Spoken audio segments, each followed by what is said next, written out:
the chair of the Painting and Printmaking department here at VCU Arts. And I'm very excited to be introducing Tunji Adeniyi-Jones, an artist who's joining us from Brooklyn. This will be a lecture about his work for about 45 minutes, and then we'll have a little bit of time for Q&A at the end. So please make sure that you're muted throughout the lecture, but then at the end, you can feel free to add questions in the chat or unmute yourself to ask a question or give a comment live. Tunji is an artist, as I said, living and working in New York. He received his BFA from Oxford University in 2014 and an MFA in Painting and Printmaking from the Yale School of Art in 2017. He's had solo exhibitions with Nicelle Beauchene in New York, at the Cabin in Los Angeles, Hunter Harrison in London. He's included in the traveling exhibition Young, Gifted, and Black, and his work was in a recent group exhibition at CF Hill and Loyal Gallery in Stockholm, Sweden, and at Deitch Projects in Los Angeles. He was an inaugural recipient of the Black Rock Residency in Dakar and was named a Forbes 30 Under 30 Artist of 2020. His work can also be found in the public collection of the Dallas Museum of Art. So please join me in welcoming Tunji. Thank you so much for that introduction. Thank you. And thank you all for being here. It's a pleasure and an honor to join you. Let me share my screen and get us going.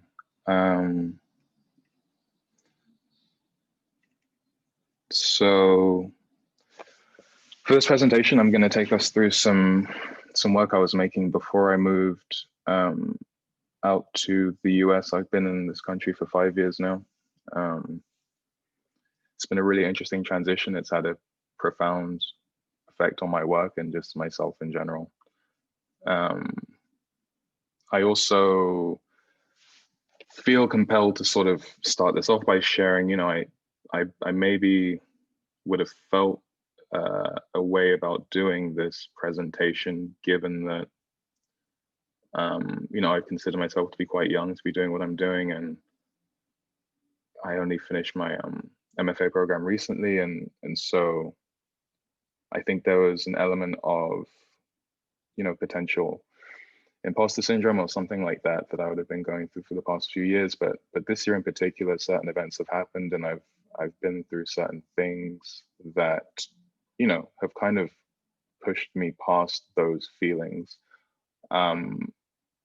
in a way that I think is productive and worth sharing, just because I feel like, you know, I think we've all gained a lot of perspective this year, and you know, all of you in the audience, I hope you're well. I hope your families are well, and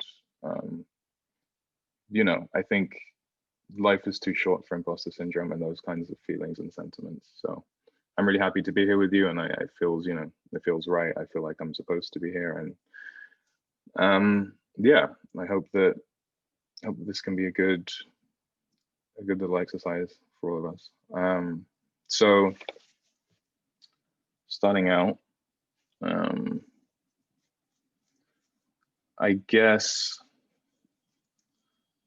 this is a piece called King Cobra, and I did this when I was studying fine art at undergrad.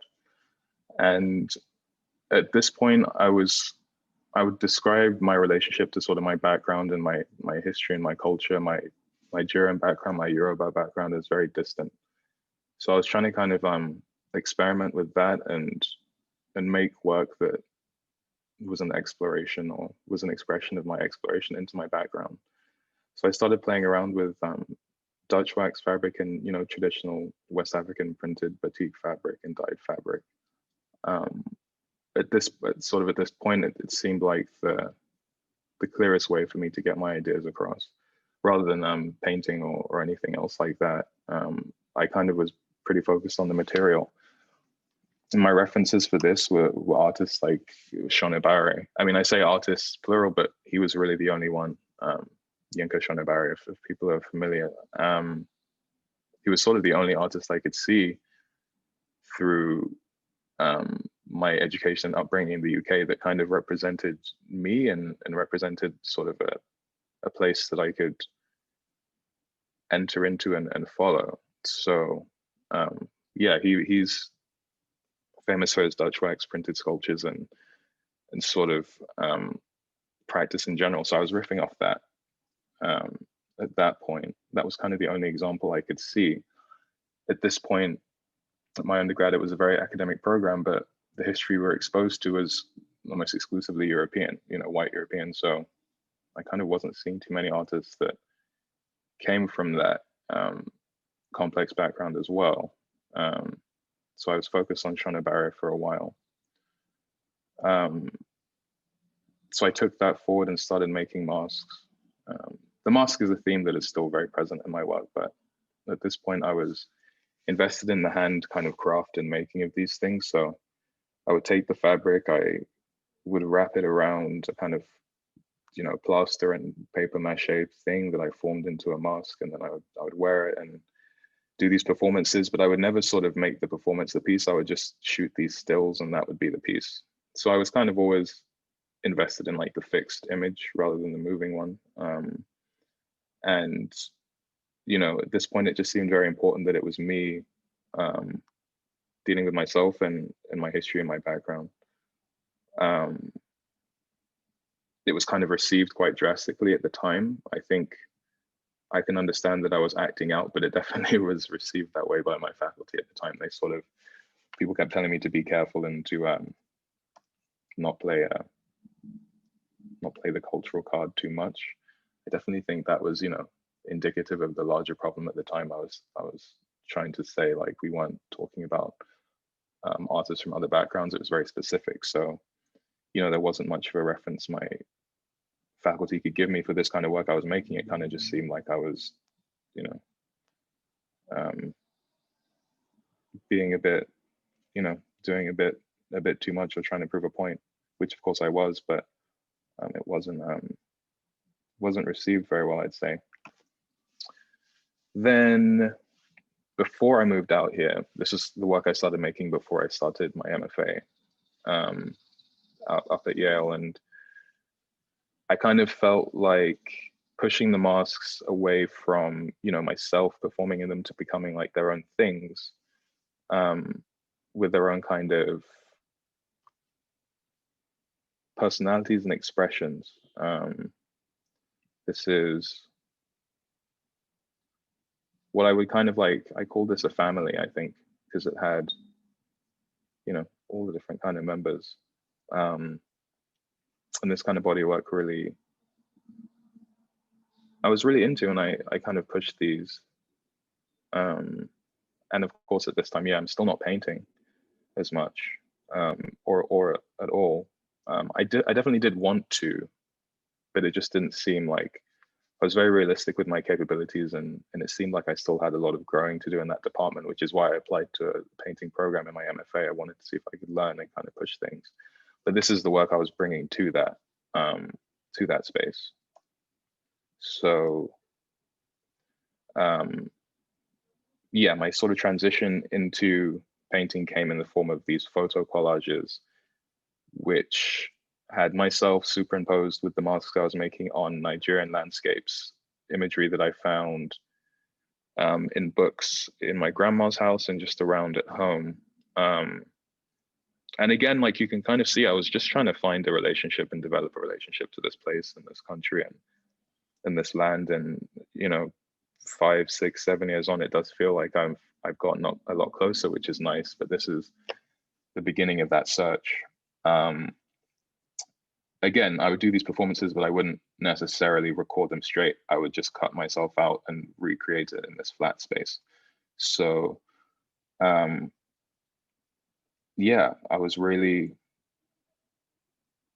really trying to, I guess, convince myself more than anything that, and the viewer too, but convince myself that this is what I wanted the work to be about. This is what I wanted to dedicate and devote my work to.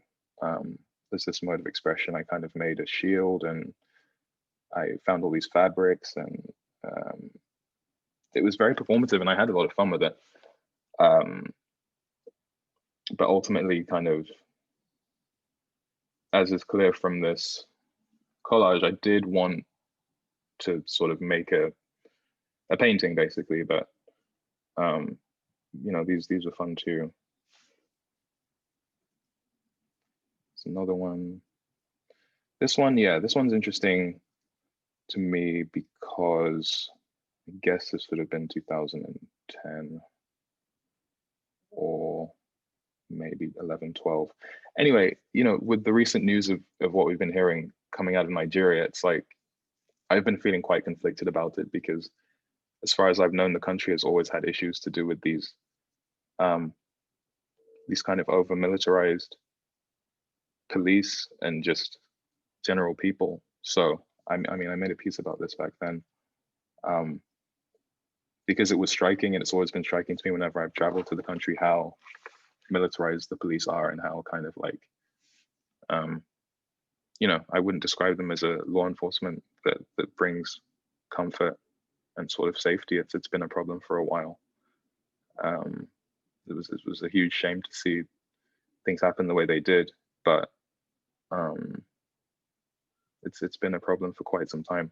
So this is a piece I made about that, and also kind of just like the history of what the sort of servant is supposed to be, the sort of public service agent, the person who's supposed to bring protection to the people. And it's a northern Nigerian festival that happens sort of either mid or to the full north of the country, where it's predominantly Muslim. And it's not quite the same, you know, these people are actually protectors, as they should be, rather than kind of just, you know, thugs and abusers. Yeah, it's been interesting looking back over these works recently. It's another one of me entering the landscape. And then sort of some references for my kind of foray into painting more seriously, like the artists I was looking at and who I was really into and who I still really like. People like Bacon. I really love the color. I love the use of the figure on the background. And I guess you can kind of see, you know, you can kind of see a bit of a relation there in terms of my interest visually and the way I want the figure to kind of sit in the space. Also Eileen Cooper, really fantastic painter. She's a Royal Academician actually. And yeah, the color, the figure, overall composition, artists like this are really influential in sort of me trying to decide which way I wanted to go with my painting. Peter Doig, one of my favorites, and I think what I appreciate the most about his work is the kind of push into this fantastical space that's, you know, rooted in a potential, you know, there's a landscape, there's a horizon, there's a background, but it's also just like, he has these recurring figures and these recurring themes and motifs that become, you know, supernatural in a way that I really appreciate. Yeah, Ophelia's still one of the most important sort of artists to me. I was fortunate enough to meet him, and yeah, there's just, I think the use of figuration, the use of the supernatural, and more importantly, color. Yeah, he's one of the artists that kind of inspired me to make that full transition into just painting as a means of expressing my ideas. Ophelia and Doig, definitely. Like I look at this work and I just want, it makes me want to paint, you know. It's so incredible and so inspiring. So something interesting happened when I moved out here 5 years ago. I kind of was exposed to this entirely new history of, you know, Black American artists who I just simply wasn't learning about in undergrad. So Bob Thompson was one of them.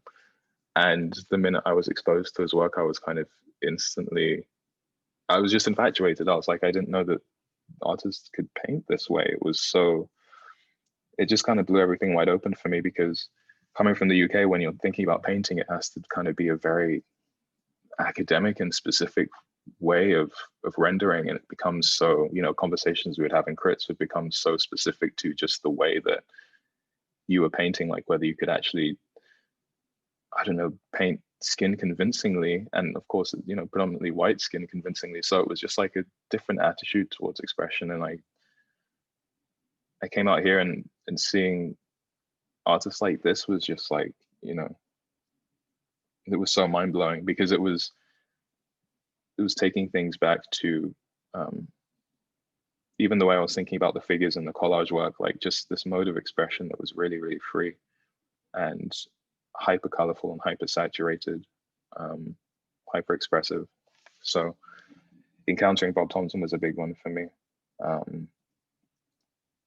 Yeah, a really, really big one, especially considering sort of throughout his own practice, the way he was inspired by and looking at the tradition of European painting, the history of European painting, but with this kind of like fully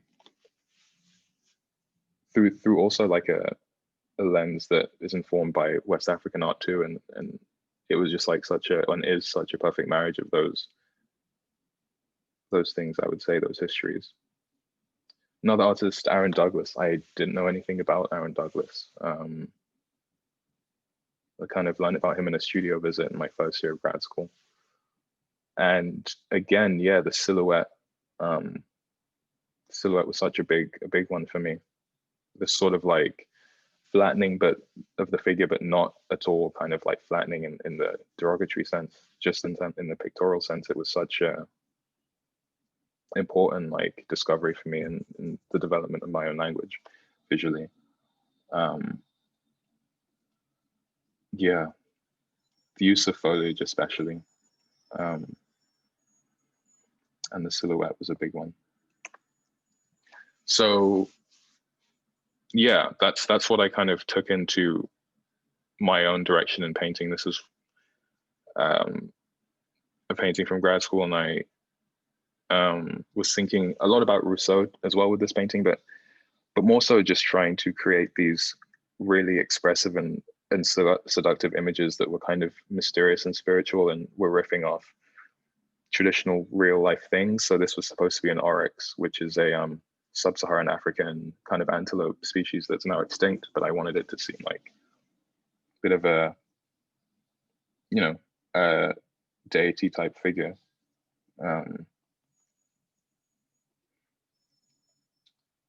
This is another one I started thinking a lot about, just sort of producing these figures and bodies that were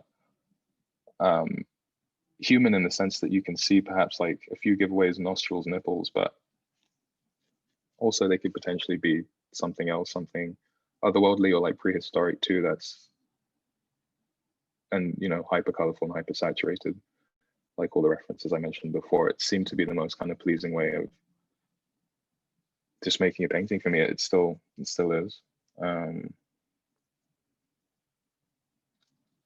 These paintings are, I would say, roughly about 72, 74 inches high, 48, 54 inches wide. Generally the title will be spirits. So I think these are orange spirits or red spirits. This one was orange spirit.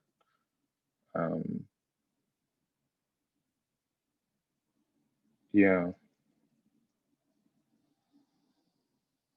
So also I kind of learned a lot at grad school, which was the point too. I kind of went there to try and learn things, and I learned various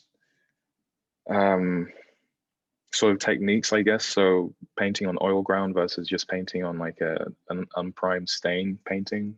So these two, this is stained kind of canvas, and this is on more of a ground, and just even distinguishing that was something I found really valuable. Something that's still valuable to me. I'm still learning. I'm still trying to pick things up, but yeah, I do kind of enjoy the versatility that offers in terms of rendering an image. So yeah, this is Red Twins. This one's a bit smaller, maybe 54 by 54 inches. And then another variation of the Red Twins. These figures are supposed to be sort of somewhere in between, you know, not quite male, not quite female. They could be either or. There are a lot of kind of elements of the human body that I find like the most satisfying just to render, and also, I guess, just, yeah, render and look at and enjoy that's present in this work. It's like, it's mostly for me about the curves and the lines and, I don't know, the shoulder, the back, the thigh, the arch, things like that. That was really the basis of these pieces. In the same way that, you know, if you think about an incredibly kind of expressive and seductive sculpture, like West African, East African sculpture, like it's either very elongated or very suggestive in certain ways that aren't quite anatomically possible, but, you know, are convincing either way. Like this head anatomically couldn't really be there. It would have to be somewhere there, you know, like the back of the spine here to there. So that's something I enjoyed playing with as well. Kind of pushing the limits of these figures. So this is a monotype print. When it came to me trying to find the compositions for paintings like these, I would often make drawings, but then I would also get into the print shop and make some monotypes. I really enjoyed the freedom and fluidity that you could kind of just like work through ideas with. And it was relatively new to printmaking too, so that was a really important step for me in terms of just learning how to push my ideas. And, you know, some of these didn't actually end up becoming paintings, they just stayed as prints in their own right. This one did, but yeah, it was a print that came first.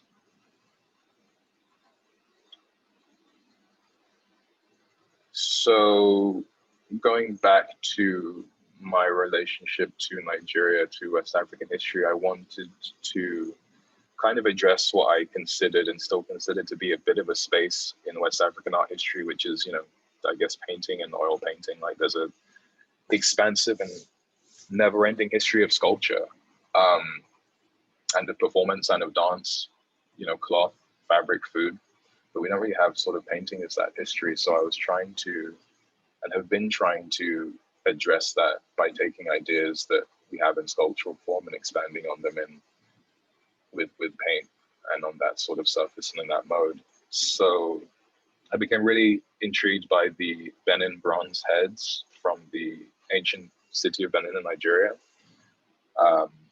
You know, these heads are like 5,000-6,000 years old, probably more. They were made as commemoration portraits of royalty, kings, queens, also animals or just sacred beings, sacred things, were all commemorated in this way with a bust. There would bear scarifications across the face. That was the hallmark of royalty and of this kind of significance. It was these scarification lines. And I found these to be incredibly kind of seductive and expressive. I was also interested in how, you know, all we have is the head. I guess, you know, it made the most sense for preservation because these things are buried and then are now still being discovered. That we don't know how many. It could be sort of an infinite number, but I guess it makes sense to just sort of bury the head rather than a full body. But I was always wondering why we never had any more, and it was just the head. You know, I really enjoy going to the Met Museum and sort of looking at ancient Greek and Roman history and those objects, and it's always a full body at least. Sometimes it's a body without a head. You know, there was a large focus on the full form in a way that I kind of wanted to speak to with my painting. So this is a monotype print to me kind of first thinking about those lines. But yeah, I wanted to kind of create this sort of Greek Roman heroic figure form in that mold, but thinking about the lines as being more of a all over full body thing. And this is also the case, you know, scarification does happen across all parts of the body. It's just not present in kind of the sculptures that we have. But in real life, it's a thing. So I kind of like the idea that these sort of made up historical forms could actually have been real things too. So this is one of the first paintings I made in that style. It's called The Prince's Red Serpent, because the bending heads were specifically for royalty. I kind of liked playing with the idea that these were princes and kings, and sort of the symbology that would surround those. So the snake would be a symbol of that kind of royal regalia. And then I kind of pushed on with this narrative, adding more objects. This is a traditional Asante stool from Ghana. To me, it became clear that all of these objects could just be really exciting opportunities to paint and kind of create forms and color. So this is just another experiment in that way. Interestingly enough, I made this and then I decided that I didn't really like it, so I made it again. And that's something that I've really been getting into recently, remaking paintings. And it's interesting because once I redid it, I then realized that actually I quite like this one too, and it's not, you know, I'm happy to have them both. But I found a lot of benefit in just essentially trying to make exactly the same painting again, maybe a year and a half later. Also, all of these pieces are about 74 by 54 inches too.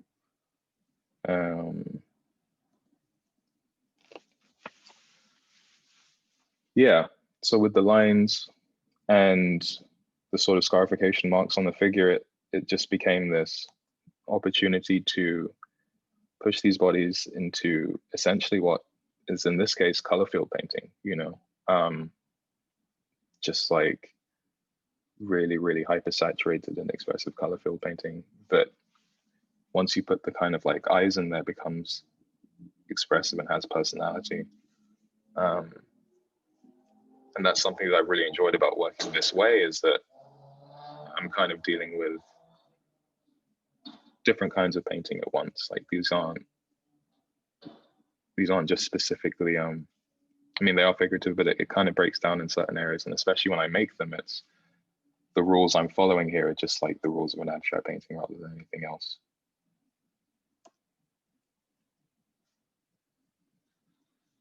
Yeah, and I began adding other visual elements. So these are just some birds to add a bit of vibrancy and energy to the space.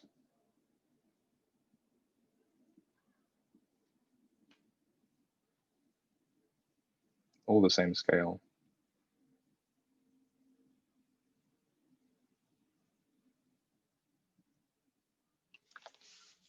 And then going back to these traditional objects that I was trying to incorporate, you know, and even going back to the collage work at the beginning, right, there are always these elements that I've been trying to bring in. In sort of the Yoruba tradition, in my Yoruba culture, there are several different masquerades and performance rituals that involve these highly decorated and kind of beautifully painted and crafted ritual masks. I mean, this just as a painted object or a painting, a sculpture is stunning. So I became pretty transfixed on trying to incorporate that into the work. And I mean, I still am. But it became, you know, clear that also not just through my canvas painting, that this idea of just kind of rendering figures with flat saturated color and big eyes and things like that was something I could really riff on and work with. It's another one. So these are, it's a combination of Gelede performance masks and also Egungun performance masks. The latter of which is actually it's a festival in which men dress up in these masks and parade around to celebrate the sort of women in their immediate surroundings. So it has several different connotations, but as far as I know, it's a celebration of that. And then also a celebration of kind of like divine spirituality within that too. So I kind of, yeah, just started trying to make paintings that were direct one-to-ones, or that I kind of played with my own colors and And this one's quite small, actually. This one's maybe 10 by 8. But it seemed like a really solid foundation for pushing my paintings a bit further forward. So yeah, here we have a pretty funky one that I kind of was thinking about what it would be like to put one of my figures that I'd been painting before, like in one of these performance masks, and what that would mean, and what kind of like possession that would give to these figures. And they're already quite elastic and versatile, but I was trying to push that a bit. So yeah, that's what this one was. This one's maybe 60 by 60.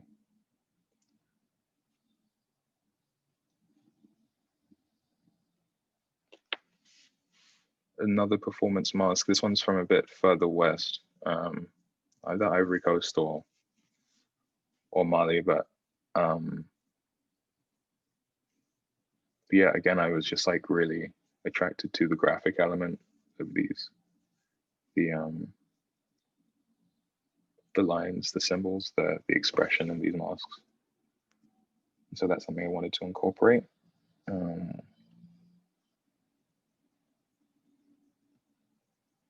In some instances, it's like almost a clear one-to-one, right? But I switched out the colors a bit and taken a bit of creative license with some of the expressions. But to me, it really does seem like this is a format is, you know, more than enough of just like being a hyper expressive thing. I wouldn't really need to add much to that, apart from the figure, of course.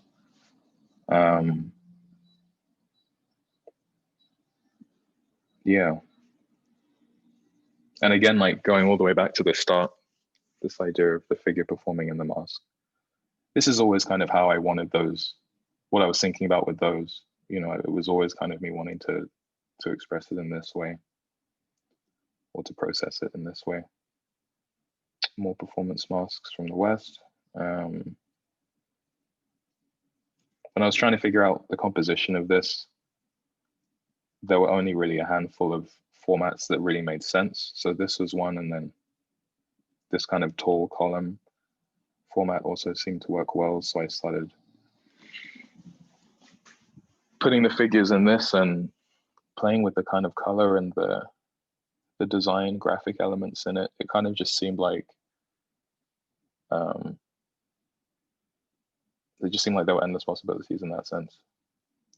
So this is a format that I've been working with quite consistently. I think the first one was 2.5, 3 years ago, maybe. And I've just been working with that since. So this is another one.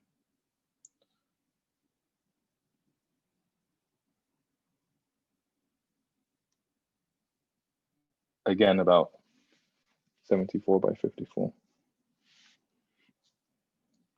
It's another one from last year.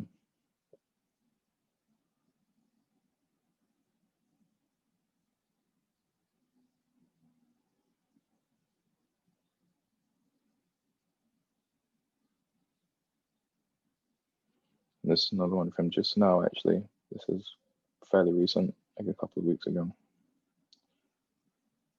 And this kind of jumps the timeline of my slides a bit, but I just feel like I should have included it here because it's right in line with these. But this one's really recent.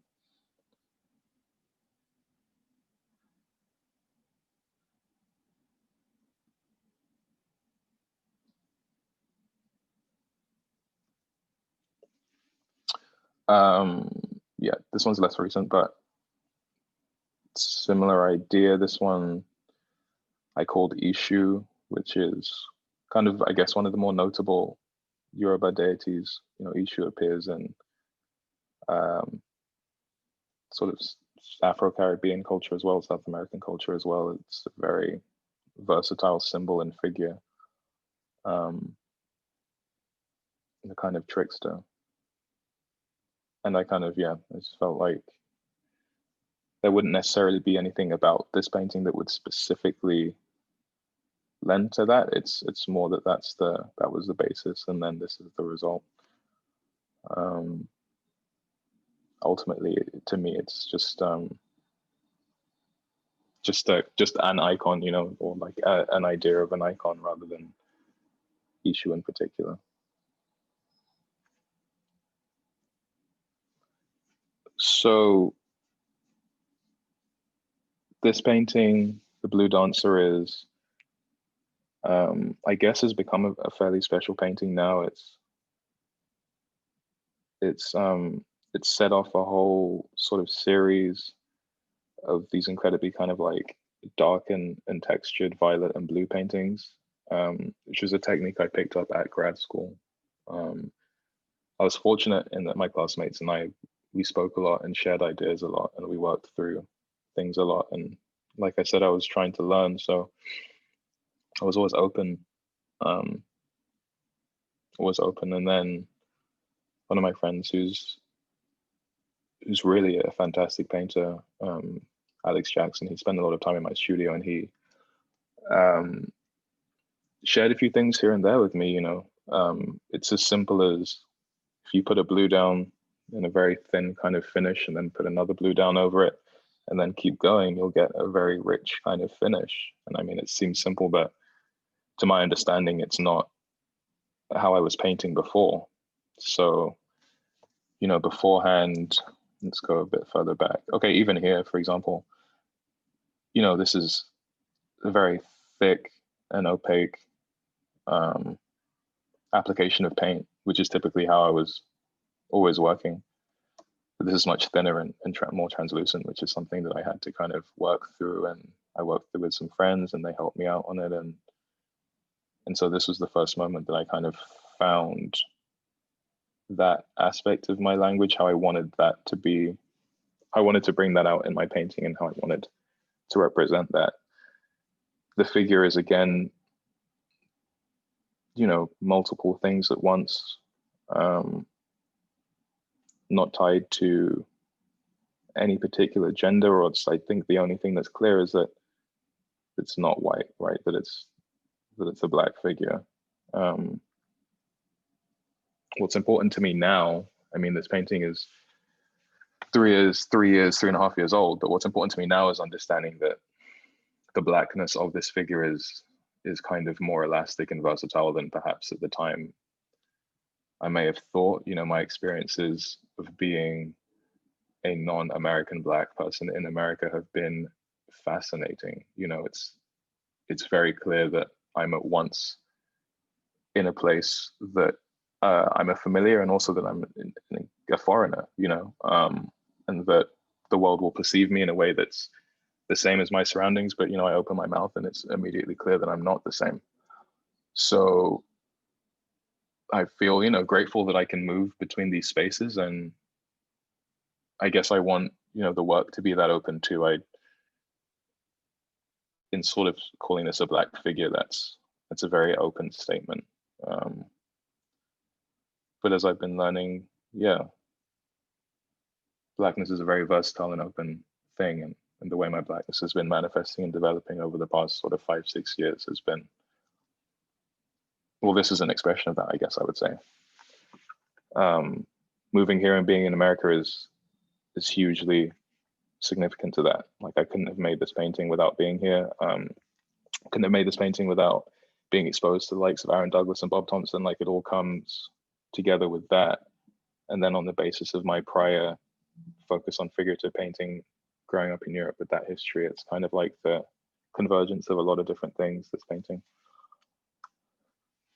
So yeah, I kind of just rolled with that, kept going with that.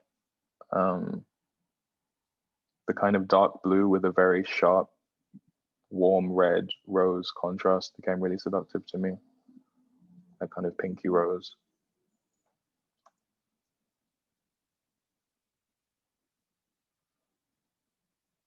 These are all, again, the same kind of scalish, 70 by 50. In terms of how I was choosing the colors, I guess it was all what I would say were agreeable. Dark blues and violets, and then the roses and reds. There's a lot of trial and error, but I kind of settled on this kind of contrast in this relationship.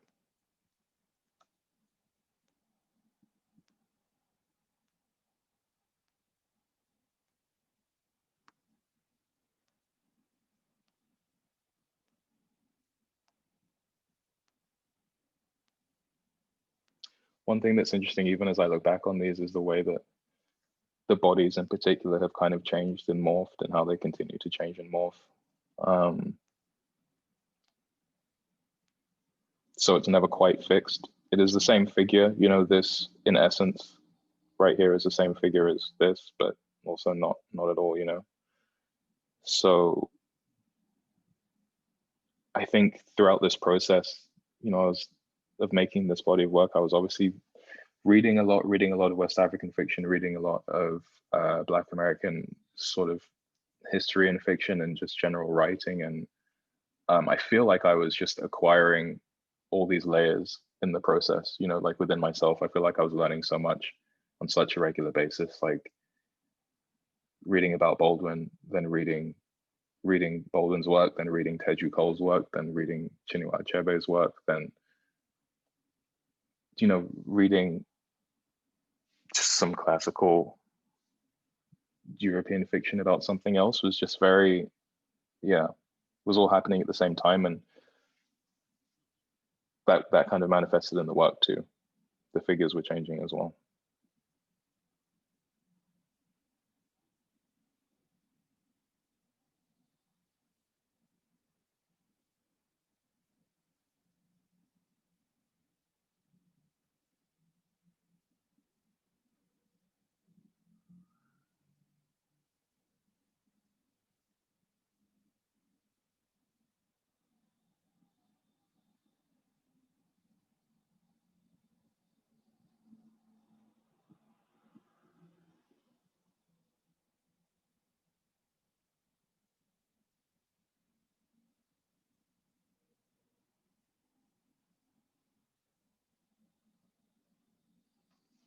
This is interesting. So back to me kind of making the same painting again and again. That's what did happen. That is what happened with this series a little bit. So I think I made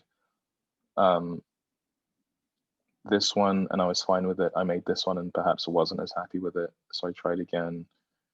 I made this one and perhaps wasn't as happy with it. So I tried again. This one I was happy at first, but I felt like perhaps I could get the expression on the face of it better. So that's where this one came from. Yeah.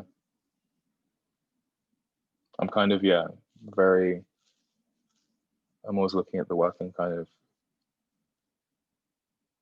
feeling like it could just, you know, consistently and entirely be improving, whilst also being happy with it, of course. But yeah, I'm constantly seeing the potential for evolution of these bodies.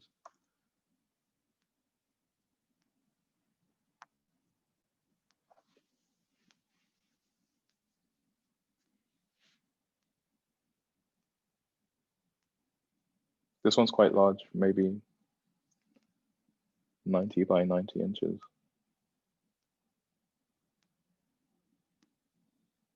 And I guess the space that these figures reside in, right, is very unclear. I'm mostly focused on the silhouette and then the foliage, and seeing that all as just a means of color. So again, back to kind of like the color field painting space. It's not really clear whether this is subterranean or, you know, is that the sky? Is that water? Is that, you know, I never want that to be the specific point. The point is that it's this kind of blue, and that blue is hitting against this pink in this way, and that's kind of the main thing for me, at least when I was thinking of making these. And then also the expression, showing a kind of variety of expression and personality within the frame at once has been a big thing.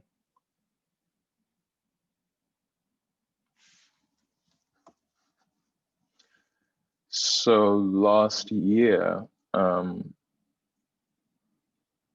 kind of made an exciting development where I started thinking about, you know, you have these figures with each other, but how do these figures actually feel about each other? Like, what happens if these figures, like, you know, like, do they reproduce? Can they reproduce? Is that a thing? Like, where do they come from in that sense?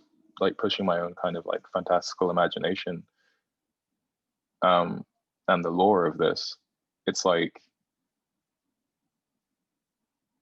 yeah, where do these come from loosely, right? So I started thinking about sort of physical relations between these figures and that kind of a potential intimacy between them. All within the same space, of course, but yeah, at this point, I would say that the figures did become slightly more gendered overtly. At least that was specifically what I was thinking about, perhaps.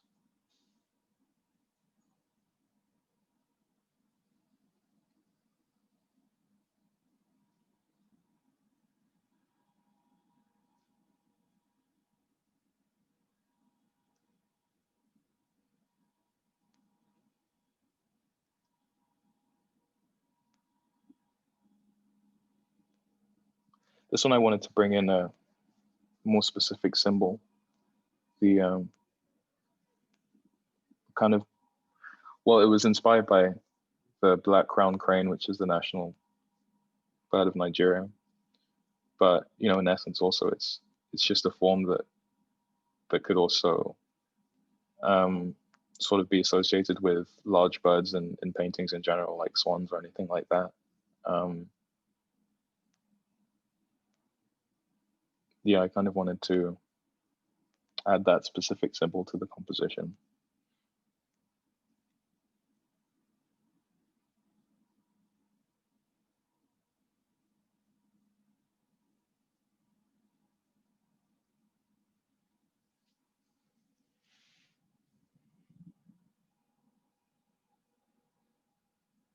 These are a little bit larger, sort of 78 by 54 instead, pushing closer to 80.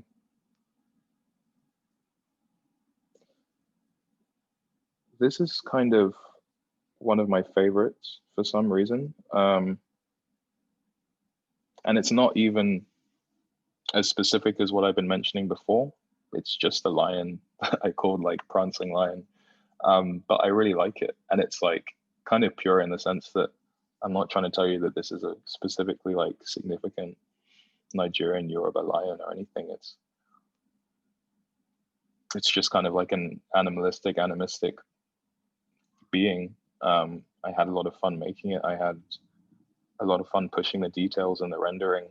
I went to a William Blake exhibition at the Tate Britain in London. And I noticed that like, aside from just everything else being like so incredibly fantastic in those works, there were just all these quirky little formal details, like, and you would find all these forms, these kind of like bulbous sort of vine forms that weren't particularly leaves, but they were just there. So I kind of had fun adding those things into this kind of work. It's like vehicles for color and vehicles for expression. And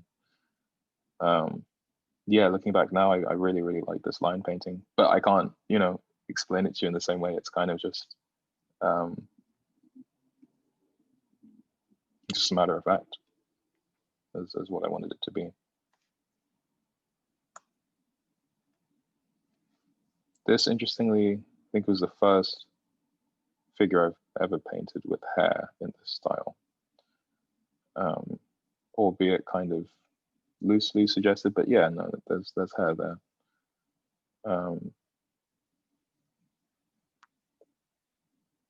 And again, yeah, just thinking about the relation of these figures that they could potentially have to each other,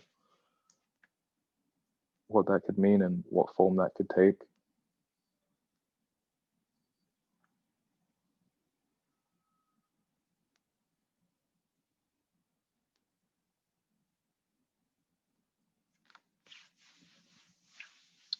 Hair again with these two. Yeah, this one came after that one.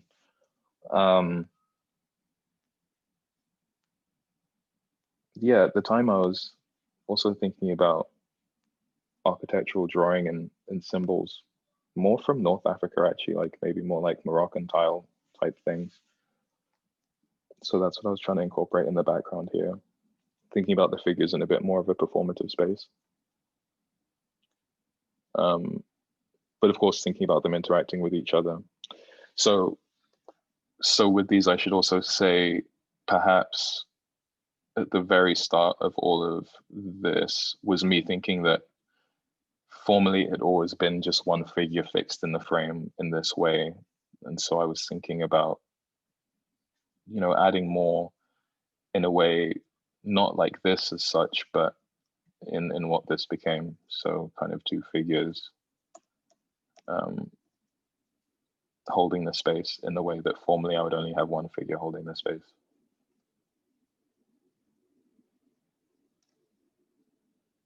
It's an installation view from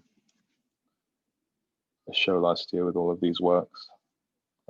Yeah, there were two lines, the figures in the middle, the figures on the side. I was kind of, you know, to myself envisioning a kind of ritual.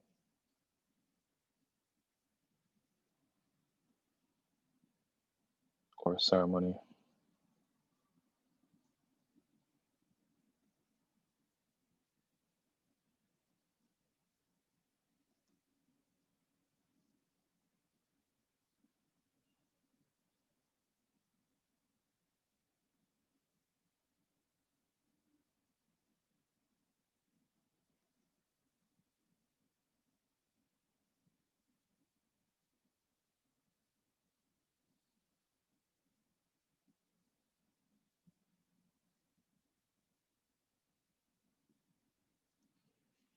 And yeah, back to the masks again.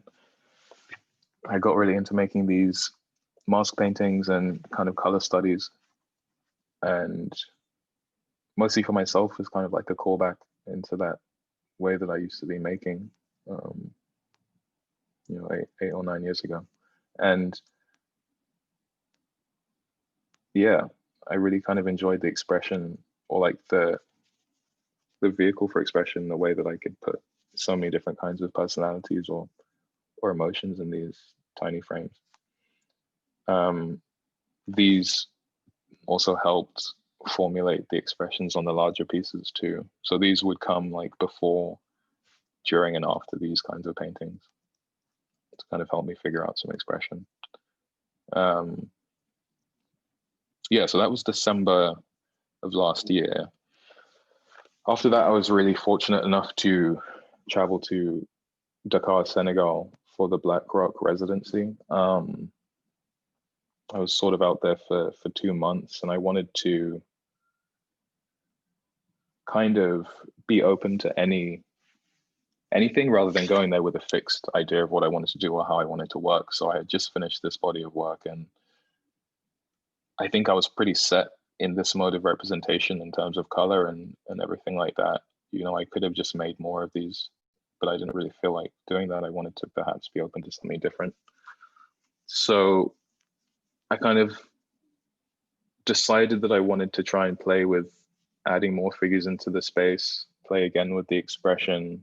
I definitely wanted to add more visual elements and detail, and I wanted to kind of push the fluidity of these figures. When I was in Dakar, we spent a lot of time going out, exploring and just experiencing the sort of local environment. There's a lot of dance and a lot of movement in that culture, from senior sort of citizen to child. You know, it's like the mode of expression is heavily dance based there. So we would dance a lot. We went and saw some traditional like traditional dancing practices, some more contemporary dancing practices. You know, there was this instance where the local community, like a local town, had their football team or like their soccer team had won a tournament. So the way they celebrated that was everyone got together in the local community and they had just a massive dance. It was incredible to be a part of and see. So obviously, you know, dance and motion has been something that I was interested in the work to begin with, interested in expressing in the work to begin with. So this just provided a really nice opportunity to push that.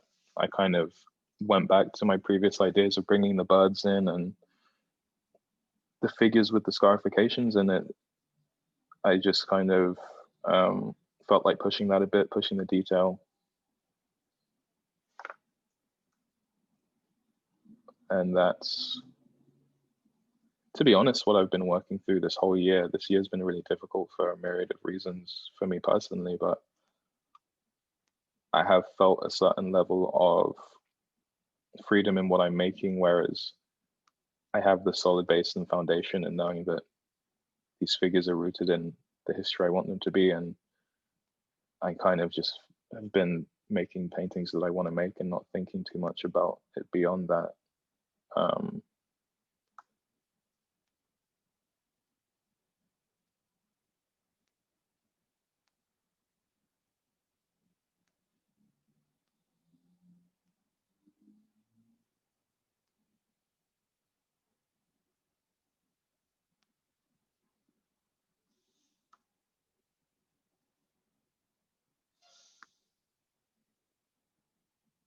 And then kind of coming back to some of the original themes that I was thinking about, the symbol of the snake and the symbol of the birds. But, you know, I'm doing them, well, kind of, yeah, revising that idea and seeing what I've learned in the interim. Maybe, you know, 3 years apart. This is one of the most recent ones. Again, about 78 by 54. And what I'm kind of excited about with these is the way that the figures are kind of breaking down into the background space a bit. Previously, or I guess something I've liked about all of these is that I'm letting go of feeling like I have to forcibly show you where all of these limbs go, you know, where they start and where they end. That's a habit that I'm gradually being able to let go of, and that it's okay to kind of like let certain limbs disappear into the space and let things become a bit more expressive. So that's gradually happening here. You know, letting things be unfinished a bit. It's been really enjoyable. Yeah, this is one of the most recent ones.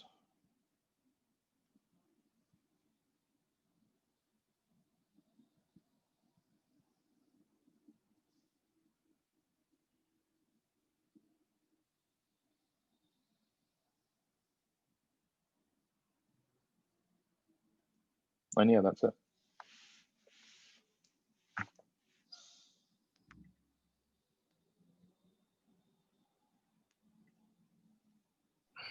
Thanks, Tunji.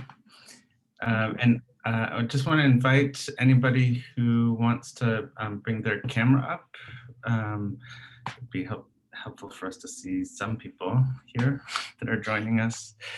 And also anybody who might have sort of questions or comments for Tunji about his work.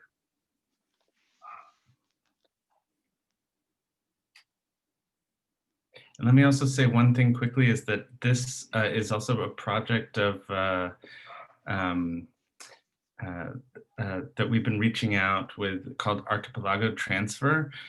So I'm happy to see Angela here and potentially some other comrades from other schools. So that it's a project of us sharing lecture series across multiple departments outside of individual universities. So yeah, anybody who has a question or a comment for Tunji?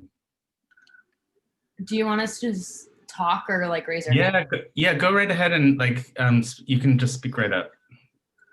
So I was thinking about your blue and violet pieces. You said you started doing these like blue layers across the top. Was it more like tints or like washes? Washes. So really thin applications of paint, you know, not a lot of paint on there at all. Like the surface is really, really flat in general. And yeah, I'd recommend using a sort of strong enough pigment, like a good enough paint so that the pigment can hold, because it's really just, yeah, thinned out, applied really thin, and then layer on top of layer. And if the pigment is strong enough, then it will be fine. It'll just show through. Thank you. Can I ask another question or let someone go first? Go ahead. When you were going to get your MFA, you really wanted to learn like how to learn about art. Were you looking for like different approaches to what you've already learned, or more of like stacking on top of that foundation? Both.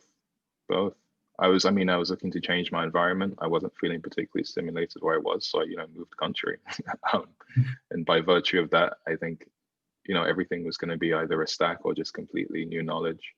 But yeah, specifically, I was just looking to learn a few things. I mean, I was very hard on myself, and I still am. I don't think that I'm in any way close to being like the painter I can be. I think I'm still very young. I think, in 10 years and in 20 years, I'll be making like some pretty damn good paintings, but I'm just working my way up to it, and along the way, I am still very keen to just figure some things out. I mean, there's no one way to do it, right? So anything that I've picked up along the side, it's been useful. Thank you. Of course. Thank you. I wanted to ask about that feeling of the imposter syndrome that you were talking about like very early on in your lecture. I don't know if you could expand on that and what really changed that for you. So, to expand on it, I would feel that, I mean, as I just said, like I've been and still am very hard on myself. And I feel like I left my MFA program fairly recently. So I sort of feel like I still have a lot of development ahead of me, a lot of time to grow. So, what would I really have to impart on you guys that would be of that much value? But, this year has just been clear that when these opportunities kind of arise, and I'm really happy and honored to be asked to give this, and I just have to do it. I think that why not? I've been through some things. I've been through several losses this year, personal, family losses. I know people that have.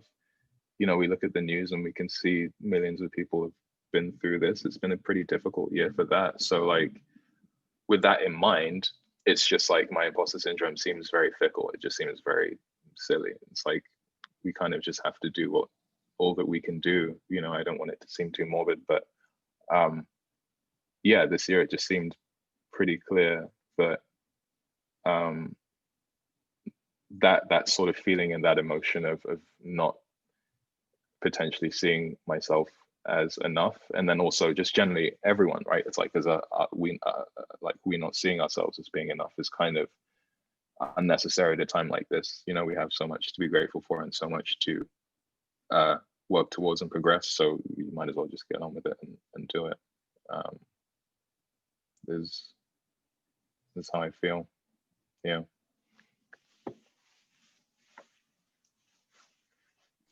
Oh, I just had a quick comment. Your work automatically reminds me of I don't know if you've seen the film, but it's pretty old. It's called Kirikou et la Sorcière. I haven't. It's because I'm a Francophone African. My parents are from Republic of Congo. So oh wow. Growing up, I've been around a lot of different types of African art because my godfather's Nigerian, my godmom's Togolese, parts of my family are Senegalese, and I don't know, I kind of connected to your like work, specifically the colors, because it kind of reminds me of like the different types of work I've seen growing up. And then I think that's kind of helping me with my own personal imposter syndrome in art school, because I don't see that much representation when it comes to Africa with like art history. We spend 73 slides on Europe, and we're on Africa and Asia, and we only get like 20 slides max. So it kind of like hurts a bit. But my question would be the residency that you did in Dakar. Like, how was it? did you meet other people who kind of have like similar stories to you? Because in my head, being African in America, I thought that if you were closer to Africa, like if you're European and you're African, I feel like in my head, you automatically kind of have like a closer bond to your culture. I don't know why, but kind of because like you can always go back there easily. Yeah. So like, kind of like, what is the difference between your art and how it progressed from like Europe, the UK to like being in America? Makes sense. I mean, yeah, thank you so much. That's an incredible question and an incredible commentary. There's a lot to that. Like, I have a lot to say on that. You're right. Being British, Nigerian, first generation, my parents emigrated to the UK in the 70s, is an immense privilege because I'm able to move between those two spaces. You know, I have a Nigerian passport, I have a British passport. It's an immense privilege, but at the same time, I experienced displacement thoroughly because I'll be in Nigeria and it's very clear that I'm not Nigerian. I wasn't born and raised there. I'll be in the UK, I'll feel British, but I'm Black. And so there's that element to it, you know.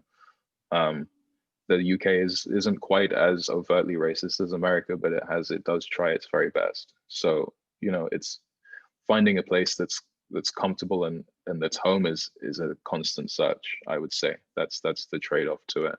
But yeah, I definitely feel like it's also specific to my family. My parents raised me with a strong foundation of an understanding of where I was from, and that's not a given. You know, I have friends who I grew up with in the UK, also West African heritage, who perhaps weren't indoctrinated in the same way.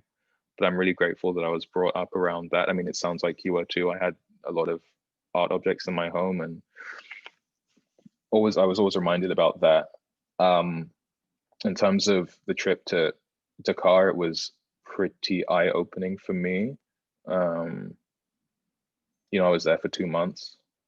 It definitely had a profound and irreversible effect on me as a person. I think there was perhaps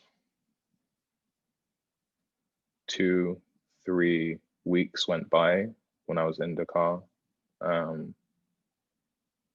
And, you know, this is going to sound really funny, but I was there and I realized I was just going about my business. We were going out.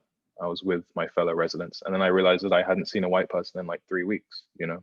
It was, and I had to step back and I was like, okay, wow. Aside from maybe like a family trip when I was really young, that's not an experience I'm used to having at all. You know, growing up in the UK, growing up in London, specifically, I was around very tolerant environments, but I was a minority. You're you know, non-white in America, you're non-white in the Western world, and you're a minority. So it was really important for me to kind of have that experience without it being too overtly about that experience either. It was just kind of like a byproduct of my wonderful experience there. It's not like that's the specific reason why I went there. Or, you know, it's just something that I was like, wow, you know, this is definitely having an effect on me. And I'm really grateful for that. I mean, I'm going to go back whenever I next can. And being in environments that are affirming and supportive and encouraging is important, you know. To your point about not studying enough African history, yeah, it's hard and it's really difficult. It takes a lot of work, but I do feel like we're seeing some really encouraging developments and shifts. I do feel like it's a really exciting time to be sort of studying that and then to be kind of expressing that through art or studying or any kind of mode of, you know, dance, acting, performance, music. The outlets are really exciting and yeah, I don't know, I'm constantly learning every day. You know, sometimes if I'm being honest, as I move around, it's a bit easier if I let people perceive me as just being American or not. You know, there are sometimes that it becomes clear that I would complicate a narrative by opening my mouth and expressing my Europeanness in a situation where perhaps people aren't quite ready to accept the nuance of being a non-American Black person in America. So it's interesting. You know, I feel like I'm shifting quite often. And a lot of that is in the work. You know, I think not overtly, but that's definitely something that I want the work to be an expression of too. At least that's where I'm coming from with it.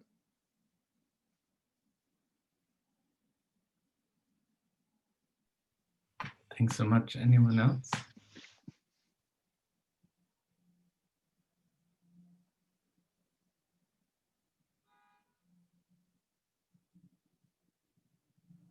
Oh, I also kind of had a follow-up question.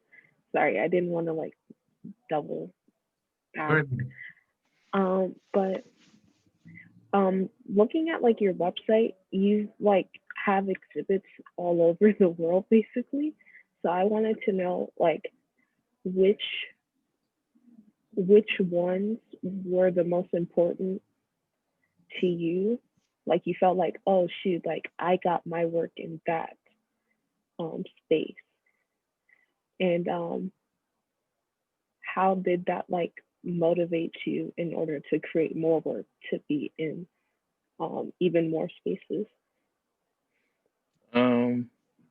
I guess when I had my show in London, that was a big deal, because it feels a bit like I had to leave to then be, you know, put in a position where I would even be eligible for a show there. It's a difficult and different system there. It's very closed and narrow and you know, surprisingly or unsurprisingly, not very liberal in many senses. So in general, as I was saying, there aren't as many Black artists, aren't as many Black people in general in the UK, but Black artists. So it seemed like my avenues and opportunities and potential outlets were, you know, drastically fewer. But so it was cool to be able to have a show there in the city that I grew up in, and yeah, definitely motivating for that reason too, I would say. It was amazing to have my first show here in New York, and you know, I think every show is like a really important step for me too. I would say I don't take any of it for granted, for sure.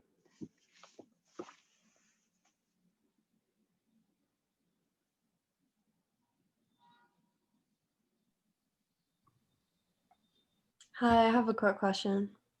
Go ahead. So I really love how you bridge like the physical reality of the figure with spirituality and different narratives. Could you speak a little bit more to your process in like where did these ideas come from? Do you see an image in your head that you depict? Like, what's your process kind of like over the years? Thank you for that. It's a good question. So when I was in undergrad, I did my art program. They taught us anatomy, and it was like pretty serious anatomy. So we got to go into the medical labs and look at cadavers and draw dead bodies and stuff. And it was really intense. But it was like, that's how seriously they wanted us to take rendering kind of the body and the physical. So I came into making these paintings with such a strong sense and onus on kind of presenting a body that is like either anatomically sound or that like just like very fixed on showing you that I know how to paint a body. It's just like the way I was educated in that way. So when it came to me looking back at West African art objects that I've been looking at before, but thinking about ways of then representing them in painting, or looking at Greek sculpture, or looking at anything else, it became clear that I had a foundation at which to work with a body or a form, and then it became about just messing with it. So making it, just exaggerating it, making the thigh really big, making a shoulder really big, making everything very curvaceous and voluptuous, narrowing things, elongating things, sort of bending a foot or a hand in a way that it couldn't really bend. Yeah, it's been, so I guess in that sense, it's been a lot of not unlearning, but kind of like what's the word, like dressing down my hyper academic means of like representing the form. And then understanding that that is, of course, like in its nature, something that could be aligned with all kinds of spiritual representation, right? You know, thinking about deities and iconic figures with multiple limbs and things that are expressive and outside of the human form. So yeah, I think it started with a strong foundation in drawing and just drawing like academically. And then I've kind of just been undoing that and dressing that down a bit and putting less onus on just specifically showing the body in its entirety, allowing things to be a bit more fluid, which of course is the whole point, right? If we're talking about like sort of mythological figures or spiritual figures, like it shouldn't be that fixed, because it can't be, because then it's too human, right? So it's like not cutting myself short, or not cutting like the subject matter short by trying to too seriously or detail in too much detail, like tell you that this is a human form and I actually want it to be something more than that. So yeah. What school did you go for your undergrad? The Ruskin School of Art in Oxford.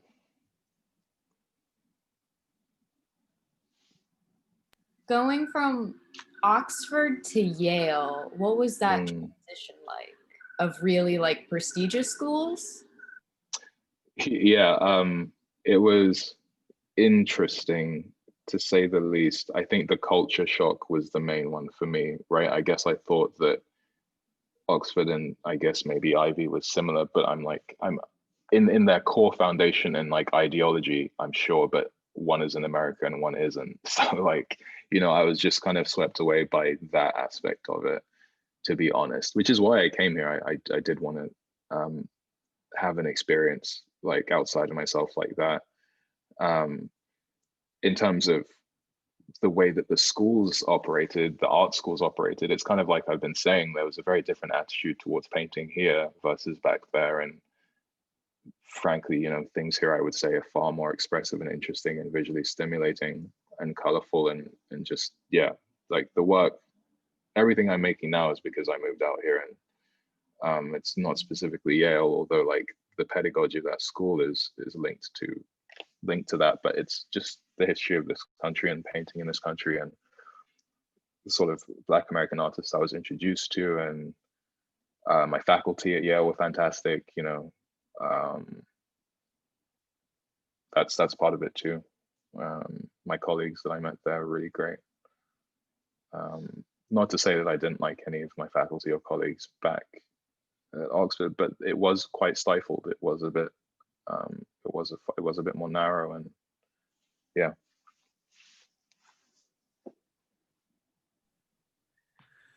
Well, I just want to thank you so much, Tunji, and also, you know, aside from your accomplishments as an artist, since graduating, I think it's also really helpful, you know, for students to sort of hear from someone who's just been out for a little bit, like one step further, to imagine what things might look like just in the near future.